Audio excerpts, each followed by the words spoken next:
Sir, चर्चा पानी से शुरू हुई थी। पानी से आप दूध में आ गए। पानी को तो भूल ही गए। शुद्ध पानी के बारे में आप क्या कहेंगे? पानी शुद्ध होगा, शुद्ध पानी गाय पिएगी तो दूध भी शुद्ध आएगा। भूले नहीं है। चर्चा इस मोड़ तक ले जानी जरूरी थी कि जो पेड़ काटे हैं और जिसके कारण वाटर टेबल लो हुई है, जिसके कारण भूमि क्षरण बढ़ा है, उस मुद्दे को अगर आप अनछुआ छोड़ दोगे तो पानी की समस्या से निजात नहीं पा पाओगे। तो जो हमने कहा कि जो चाय बागानों में जमीन, जो गन्ना उगाने में ज़मीन, जो चारागाह के लिए जो ज़मीन आप खाली करोगे और उसमें पेड़ उगाओगे, तो मिट्टी के कटाव को, पानी के बहाव को, ज़मीन के स्तर के बढ़ाव को एक साथ आप पूरा कर पाएंगे।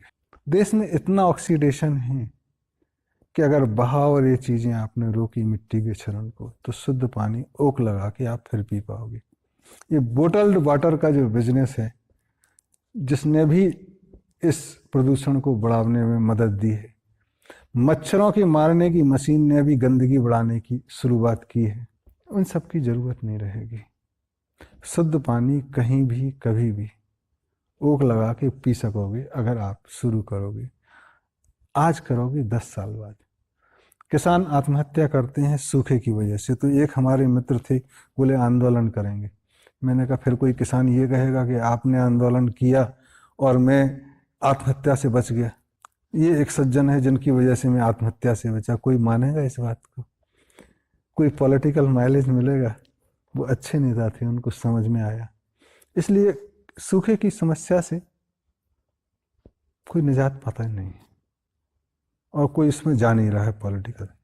बट जो कमोबेश चीज़ें हैं देश की, आपको जल स्तर के जो भराव हैं उसका ज़रूरी है, जो सिल्ट जमा हो गया हो डिसिल्टिंग करें, तालाबों को फिर से जोड़ें, नदियों को जोड़ने से बचें, क्योंकि वो सारी उथली नदियां एक साथ बाढ़ लाएगी और जो बाढ़ से बचे हुए इलाके वो भी बाढ़ की चपेट में आ जाएंगे, जैसा गुजरात में हो रहा है। कुछ नदियां जोड़ने के प्रयास हुए और बाढ़ में तब्दील हो गए।